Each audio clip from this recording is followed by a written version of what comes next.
Élections législatives et locales du 29 décembre prochain, alors que les candidats multiplient des actions pour mobiliser les électeurs. Le groupe de concertation des acteurs politiques poursuit sa campagne de boycott active. Le nouveau logo de l'autorité indépendante de lutte contre la corruption est désormais officiel. La conception de ce logo s'inscrit dans le cadre des actions visant à prévenir et lutter contre la corruption dans le pays.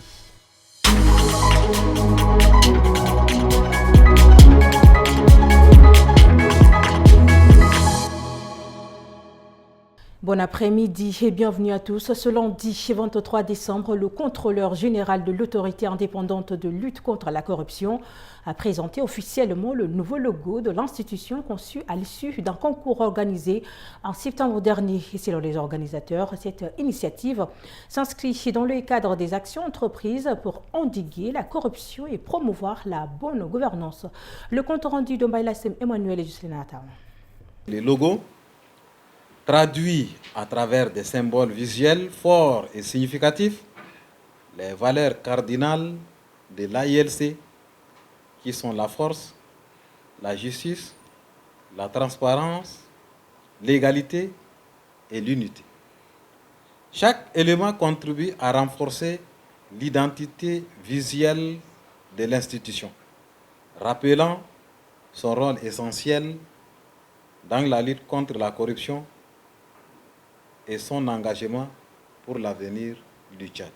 L'Institut national de la statistique, des études économiques et démographiques a organisé un atelier d'information et de sensibilisation sur la sauvegarde environnementale et l'adhésion des parties prenantes. L'événement qui s'est tenu au Palais des Arts et de la Culture Ngarta Tombalbayassar avait pour objectif de renforcer les connaissances et l'implication des différentes couches socio-professionnelles de la province du Moïchari. Compte rendu signé Farel Brian Dakula. Cet atelier s'inscrit dans le cadre du projet d'harmonisation et d'amélioration des statistiques en Afrique de l'Ouest et du Centre, un projet régional qui vise à sensibiliser et à échanger avec les parties prenantes sur l'importance de l'harmonisation des statistiques, vecteur d'un développement durable. C'est pour nous un honneur de pouvoir vous avoir ici présent aujourd'hui et de pouvoir échanger sur les différentes problématiques liées aux activités du dit projet. Dans sa mission, l'INSET mise également sur l'importance de la formation continue pour les professionnels des statistiques afin de répondre aux défis du développement dans la province du Moyen-Chari. Cet atelier de sensibilisation a été une occasion pour les acteurs locaux de se familiariser avec les objectifs de FASOAC et de renforcer leur engagement dans la production de statistiques fiables et pertinentes pour le développement du Tchad et de la province du Moyen-Chari. Restons toujours à Sahara où le groupe de concertation des acteurs politiques poursuit sa campagne de boycott actif. Ce 23 décembre, le GCAP a eu une rencontre avec diverses couches socio-professionnelles de la province du Moïchari. Au cours de cette réunion, il a appelé la population à boycotter les élections législatives, communales et provinciales prévues pour le 29 décembre prochain. Le reportage signé Farel Brian et Justine Arata. Le président du GCAP, Max Kemkoya, a pris la parole pour dénoncer les élections à venir qu'il a qualifiées de massacre politique. Selon lui, le processus électoral actuel est manipulé et manque d'inclusivité, compromettant ainsi toute possibilité d'organiser un scrutin libre et transparent. Quand on ouvre leurs portes, ne serait-ce que pour vous accueillir, et les mêmes personnes viennent que vous les votez pour que demain ils vont être députés, ils vont être conseillers à la mairie, une mairie qui ne vous apporte rien, les députés qui n'ont rien amélioré en termes de quoi, emploi, conditions de vie des jeunes, conditions de la femme, tout ça, bref, zéro. Cet appel au boycott s'inscrit dans une stratégie plus large du GCAP qui entend attirer l'attention sur des dysfonctionnements susceptibles de menacer la stabilité politique du pays. M. Kemkoya a exhorté les citoyens de la province à ne pas se rendre aux urnes le jour du scrutin. Dans les jours à venir, le GCAP prévoit de renforcer sa campagne de sensibilisation aussi bien dans la province du Moïchari que dans d'autres régions du pays.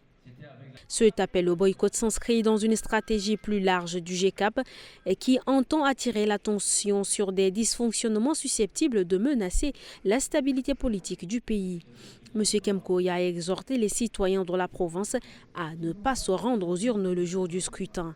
Dans les jours à venir, le GCAP prévoit de renforcer sa campagne de sensibilisation aussi bien dans la province du Moyen-Chari que dans d'autres régions du pays. Dans le même sillage, le Parti pour la liberté du peuple tchadien poursuit aussi sa campagne à Kouba-Oulanga, département de la province du Borgou. Ce 21 décembre, le président du PLPT, Oumar Mahamat Adigueye, a appelé lors d'un meeting ses militants et sympathisants à se mobiliser pour la victoire aux élections Guémadi Aristide. À Kouba-Oulanga, une foule enthousiaste a accueilli Oumar Mahamat Adigueye, venu présenter son programme politique axé sur l'accès à l'eau, la santé et la scolarisation des filles. Dans son discours, il a appelé à l'unité et à une mobilisation massive, soulignant l'enjeu crucial de ces élections pour l'avenir du département.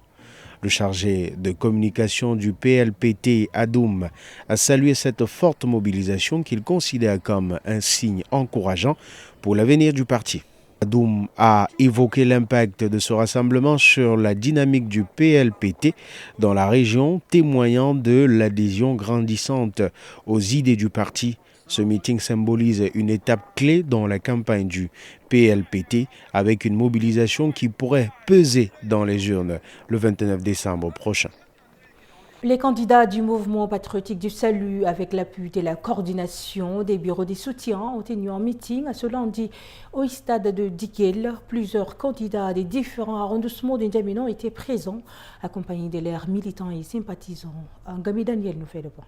Le stade de Diguel a été envahi par une foule de militants et sympathisants du MPS venus massivement soutenir leurs candidats. L'événement, animé dans une ambiance musicale festive, a mis en lumière le rôle crucial des bureaux de soutien chargés de mobiliser en faveur des candidats du MPS pour les élections législatives, provinciales et communales. Vous avez inspiré beaucoup d'entre nous par votre engagement et votre persévérance. Votre réussite est une source de fierté pour nous tous les Tchadiens. Hortense Fayon-Fou, membre actif d'un bureau de soutien, a rappelé l'importance de cette mobilisation pour garantir la victoire des candidats du MPS. Après la présentation de leur vision politique par plusieurs candidats, Hassan Baskid Diamous, ministre de l'Environnement et président des bureaux de soutien, a réaffirmé son engagement indéfectible envers le MPS et son programme politique. Merci les députés, les futurs députés, les futurs conseillers provinciaux, les futurs maires. Merci pour avoir répondu promptement à cet appel des différents bureaux de soutien. Inch'Allah, vous allez gagner. Dans son intervention, il a insisté sur la nécessité de consolider cette mobilisation pour assurer une victoire écrasante du parti. Entre promesses et discours mobilisateurs, les candidats du MPS misent sur le soutien indéfectible des militants et sympathisants pour concrétiser le programme politique du maréchal du Palais Toumaï. Le rendez-vous électoral s'annonce décisif pour le parti. En place aux informations hors de nos frontières, une compilation des Atara Nord d'Haïti. Dans l'est de la République démocratique du Congo, la guerre continue à opposer les rebelles du M23, soutenus par le Rwanda voisin, aux forces armées de la République démocratique du Congo, appuyées par des milices locales. Lundi 23 décembre, les batailles se sont poursuivies pour le contrôle de plusieurs localités du territoire des libéraux. Parallèlement, des affrontements ont été signalés sur un autre front, vers Kibumba, au nord des Goma, où un calme précaire régnait depuis plusieurs semaines. Et puis il y a 8 jours, les chefs d'État de la CEDEAO ont acté le retrait du Mali, du Burkina Faso et du Niger de leur communauté à compter du 29 janvier prochain. C'est là tout en instaurant un délai de 6 mois, soit une période de transition pour organiser ces départs des institutions, pour permettre également la poursuite des médiations avec les militaires au pouvoir dans les 3 pays. Les militaires ont fustigé cette décision des CEDEAO en rejetant ces 6 mois de transition et ont accusé directement la France d'en être à la manœuvre. Et puis pour finir, au Mozambique, après une journée d'attente anxieuse, le Conseil constitutionnel a finalement ratifié la victoire du Frélimo lors des élections du 9 octobre. Daniel Chapo, le candidat du parti au pouvoir depuis l'indépendance de 1975, a été déclaré vainqueur avec plus de 65% des voix. L'opposant Venancio conteste depuis plus de 2 mois les résultats de ces élections générales marquées par des irrégularités. Au moins 630 personnes ont trouvé la mort en marge du vaste mouvement de protestation qui agite le Mozambique depuis ce scrutin contesté pour la plupart des manifestants tués à balles réelles selon les observateurs locaux. Ainsi s'achève cette édition. Mesdames, Messieurs, merci de l'avoir suivi. Les programmes continuent sur Tiadamfo TV.